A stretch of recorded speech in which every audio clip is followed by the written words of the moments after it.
RusAme reader, Song, and today I will be reading to you from Apricity by Raindrops on Mushrooms. Again, this chapter has a warning for Soviet ex-Nazi. And according to the author, I won't be able to differentiate between Russian and English. So you're going to want to read along for this one, because sentences in bold are in Russian. That being said, let's get into Chapter 13.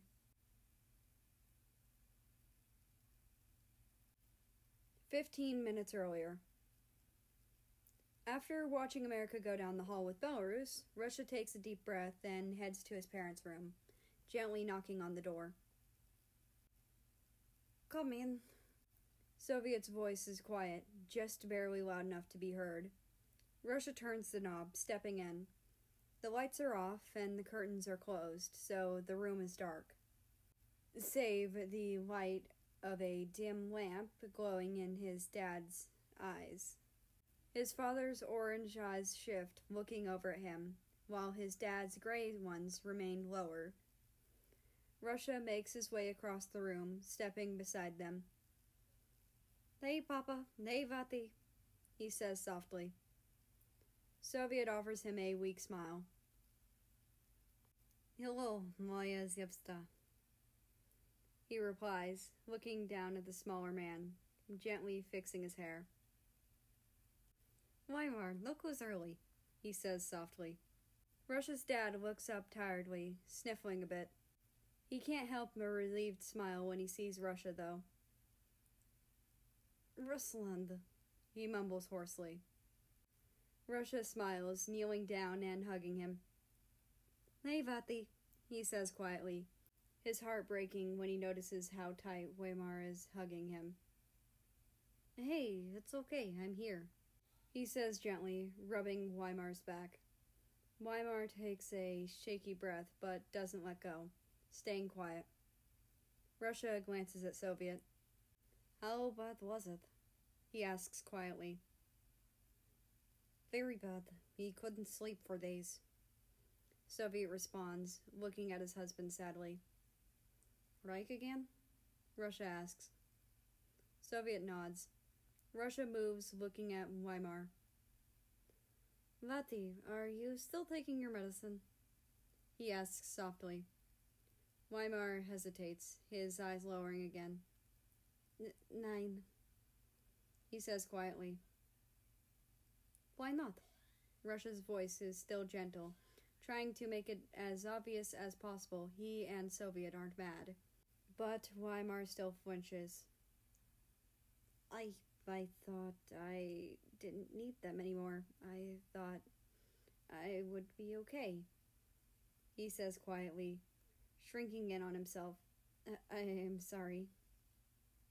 "Moja Lvov, it's okay," Soviet says gently, tilting Weimar's head up to look at him. "You know neither of us are mad at you." "He's right, we're not mad at you. We just want to be sure that you're taking care of yourself. Those pills are meant to help you, remember?" Russia says gently. But what if he comes back anyway? You two will have wasted all this money for nothing." Weimar stammers, tears rimming his eyes. Soviet takes Weimar's hand in his. "I would spend every cent I have for you without hesitation. You know that, and nothing would ever change that. Least of all him," he says softly. "And the same goes for me," Russia offers with a warm smile. Weimar can't help a trembling smile, sniffling. Soviet moves, gently pulling his husband close, the smaller male starting to cry into his chest. Soviet rubs his back, comforting him and letting him cry, peppering kisses on his cheeks and forehead. Russia watches the two. This was where he learned how to love. This warm, kind, full-hearted love was what he'd grown up with for practically his whole life. He didn't remember his mother. She died soon after he was born, and he only had vague memories of his siblings' mothers. Soviet had been through many marriages. All had ended soon after they began, except for him and Weimar. They had been together almost as long as Russia had been alive, and their love was the most real thing Russia had ever seen. The only thing Russia could compare it to was his and America's. The way he loved America was similar to how Soviet loved Weimar, a selfless, protective, mind-conquering love. Russia. Soviet's voice jolts Russia out of his thoughts. Sorry, I got lost. Russia flushes in embarrassment. Weimar has calmed down and has dried his face, so both men are looking at Russia with mild confusion. Are you all right? Soviet asks. No, not that. I'm fine, Russia says quickly. Soviet and Weimar raise an eyebrow in suspicion. You're hiding something, Weimar says plainly, his gray eyes so similar to Belarus's. No? Russia says, slowly glancing away. Now wasn't the best time to talk about America, given that his lover had been at war with his dad's alter ego for 6 years. Talking about him directly after the end of a mental breakdown didn't seem like the wisest decision. Russia, Soviet says flatly. Really, it's nothing. He's in love, Weimar interrupts. Both Russia and Soviet blink in surprise, looking at him. What? Soviet asks. He's blushing, his pupils are dilated, and his heart rate sped up while he was lost, so he was likely thinking of someone. When we asked what was going on, he blushed more and began fiddling with his jacket sleeves, something he only does when he's embarrassed. Weimar says plainly, shrugging. Russia immediately lets go of his sleeve. He never realized he did that. Soviet chuckles, kissing Weimar's cheek. Well, who's the lucky country? Soviet asks. Russia hesitates, fighting the urge to tug on his sleeve again. America, he says slowly. Weimar blinks. Pardon? Soviet asks. Yeah, I didn't want to drop this on you two so suddenly, Russia says slowly. America, the Westerner, Soviet asks. That's the one, Russia nods.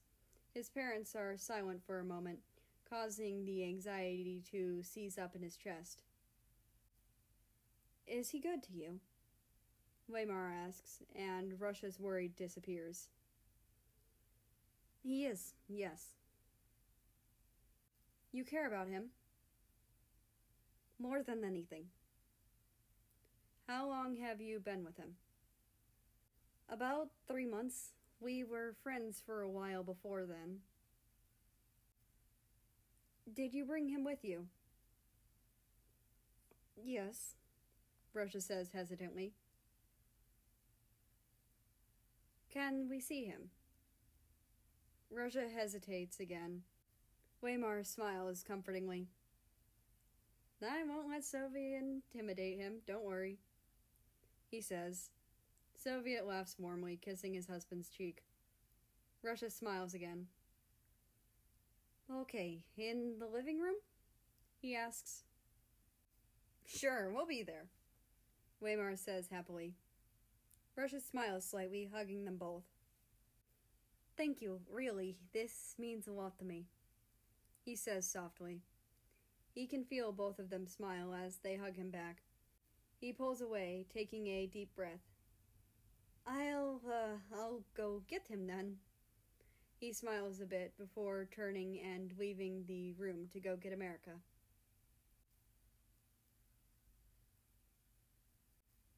Present time. America blinks. What? My parents want to meet you, Russia says gently. They do? America asks hesitantly. Russia nods, going over and taking his hands. I talked with them. They're okay with us. They just want to meet you, he says gently. Oh, okay. America is stunned. He didn't know they'd be so quick to accept it. Russia smiles softly, leaning down and kissing his forehead. Come, let's go, he says, gently leading America out of the room and down the hall. They step into the living room, where Russia's parents are waiting. Soviet is tall, frighteningly tall. His flag is slightly dimmed, something that happens to most country humans when their flags are no longer in use, but still strong in his colors. Bits of gray are scattered through his hair, and laughter lines are the deepest around his orange eyes. He looks tired, but at peace, as if he's put the stress of his younger years behind him. He wears a slim black sweater and gray pants, a silver wedding ring on his left hand. His right arm is wrapped protectively around his husband. Weimar's flag looks nothing like Third Reich's anymore, more similar to that of his son, East Germany. He's short, slightly shorter than America, and much shorter than Russia and Soviet. His black hair is messy and his gray eyes are soft. He's leaning closely against Soviet's side, eyes never stopping as they flick over America's frame, then Russia's, then around the room. He's wearing a large sweater, possibly Soviet's, a pair of gray sweatpants, and a matching silver wedding ring. Both of them look at him, Soviet raising an eyebrow. America, it's nice to see you again, the tall ex-Union says smoothly. America nods. And you? He says quietly. He shifts closer to Russia, though, still nervous. You love our son? Soviet asks. America glances for a moment before nodding again. Yes, sir, with everything I am, he says confidently. Soviet nods, a slight smile crossing his face. Good. Russia, treat him well. Russia nods with a smile. Now, I'm going to go make lunch. Soviet leans down and kisses Weimar's forehead before turning and going to the kitchen. America. Weimar's voice is quiet. Yes? Can I talk to you? On the porch? He asks. America glances at Russia, who nods gently. Go on, it's okay, Russia says softly. America looks back at Weimar and nods. He follows the smaller ex-country to the door, stepping out onto the porch with him. Weimar closes the door, shifting nervously. I assume Russia explained everything to you, he says slowly. He did, yeah, America replies. Look, Weimar looks away again. I'm so sorry, I never meant... Whoa, hey, America smiles a bit. What are you apologizing for? That wasn't you. This is you. You're Russia's dad, the guy he cares about without hesitation, the guy Soviet loves with all his heart. You're not responsible for anything that happened back then. Weimar looks at him in surprise, blinking. He'd expected America to be hesitant or disbelieving, even angry at him. But this he wasn't expecting at all. He can't help but smile, sniffling and quickly rubbing his eyes. Thank you. Really, I'm glad Russia has you, he says quietly. And I'm glad I have him, he says in response. Weimar shifts, and America can tell he wants a hug. You can, he says with a smile. Waymar moves, hugging him tightly. Thank you, he says quietly. America smiles, hugging him back. No problem. Come on, let's go inside before Rush starts worrying. Waymar giggles, letting go, and the two go back inside. Russia looks over at them, relaxing when he sees them both. Waymar smiles. I'm gonna go help your father cook, he says, kissing Russia's cheek when he leans down. He goes to the kitchen, humming happily. Russia goes over to America, smiling when the smaller country hugs around his waist. What did you two talk about? He asks. How dorky you and your dad are, America teases, making Russia laugh. Right, sure. Russia shakes his head and leans down, kissing America's forehead. America smiles. I love you, he says quietly. I love you too, my Winky, Russia says with a smile. What does that mean? America whines, making Russia laugh again. Nothing. He kisses America's forehead again. I'm gonna figure it out someday. Sure you will. And that's the end of this chapter. I hope you enjoyed. Anyway, I'd like to invite you to join the Discord, which is linked down in the description below. That being said, I hope you have a nice rest of your day, night, or whatever it is for you. Just enjoy your time. And I will see you tomorrow.